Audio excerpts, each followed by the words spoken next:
BJP প্রার্থী চুচুড়া সুবীর নাগ আজকে পুজো দিতে এলেন শ্রীরামপুরের মাহেশ্বর জগন্নাথ মন্দিরে। পুজো দেবার পর মন্দিরের ভেতরে জয় শ্রীরাম ও জয় জগন্নাথ ধ্বনি শোনা গেল। মন্দির থেকে বেরিয়ে লড়াইটা হবে দেবাংশুর সাথে। সেখানে সবাই যেন শান্তিপূর্ণভাবে থাকে। মানুষ ঠিক করে দেবে কে জিতবে। তিনি জেতার ব্যাপারে পুরোটাই আশাবাদী। সে কারণে জগন্নাথের আশীর্বাদ নিতে এত দূর আসেন। আমরা প্রভু জগন্নাথের আশীর্বাদ নিতে এখানে আসা এবং এখানকার যিনি প্রধান সেবায়িত আমাদের গোড়া জেঠু, তিনি আমাকে নিজের ছেলের মতো স্নেহ করেন, অত্যন্ত ভালোবাসেন।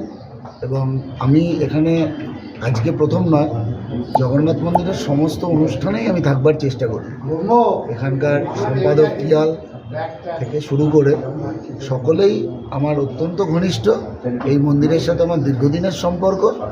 প্রভু জগন্নাথ দেবের আশীর্বাদ না নিয়ে আমি তো এই মহাযুদ্ধে অবতীর্ণ হতে পারি না। হয়তো যেদিন ঘোষণা হয়েছে পরের দিনই আসবার ইচ্ছা ছিল, কিন্তু যাই হোক, কাজটা শুরু করে নমিনেশন হচ্ছে 6 তারিখ, তাই নমিনেশন দেওয়ার আগে জগন্নাথ দেবের আশীর্বাদ নিয়ে গেলাম। এখানে যে মন্দিরের ভেতরেও দেখলাম জয় শ্রীরাম জয় জগন্নাথ একসাথে উচ্চারণ হলো মন্দিরের ভেতরেই, এটা কি কারণে? জগন্নাথ দেব আর জয় শ্রীরাম দুজনেই তো আমাদের আরাধ্য দেবতা। দেবতার নাম যে কোনো জায়গায় হতে পারে, দেবতার জয়ধ্বনি এ তো আমাদের মানে পরম্পরা, তাই অনুযায়ী জেতার ব্যাপারে কতটা আশাবাদী?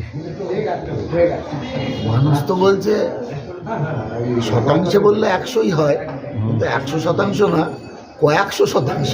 কারণ যেভাবে মানুষের আশীর্বাদ পাচ্ছি, ভালোবাসা পাচ্ছি, এখন আমাদের কাছে যেটা মুখ্য বিষয় যে আমরা ব্যবধানটা মানুষের আশীর্বাদে কতটা এগিয়ে নিয়ে যেতে পারবো। আর প্রভু জগন্নাথের আশীর্বাদও রইল এবং সকলের আশীর্বাদ আমাদের সাথে আছে। আমি আশা রাখবো যে সকলের আশীর্বাদে আমরা এই যে মহারণ, তাতে অবশ্যই আমরা সফল হতে পারব। অপোজিটে তৃণমূলের হচ্ছে দেবাংশু, নতুন প্রার্থী। এক্ষেত্রে আপনার যুদ্ধটা আগের চেয়ে বাড়লো না কমলো? আমিও নিজেই প্রথম বিধানসভা নির্বাচনে লড়ছি।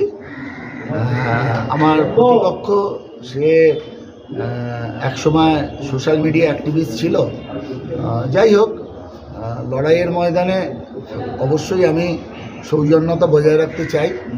এই দৃষ্টান্ত সৃষ্টি হোক যে রাজনীতিতে যেভাবে একটা পরিসর তৈরি হয়েছে, মানুষ মানুষকে আক্রমণ করছে এবং সেটা এমনভাবে তৈরি হচ্ছে রক্তক্ষয়ী সংগ্রামে পরিণত হচ্ছে। আমরা সমাজ সেবা করতে এসেছি, মানুষের সেবা করব, তার জন্য লড়াই কিসে? মানুষ যাকে বেছে নেবে সেই সেবা করবে। এর মধ্যে আমি কোনো লড়াইকে দেখছি না।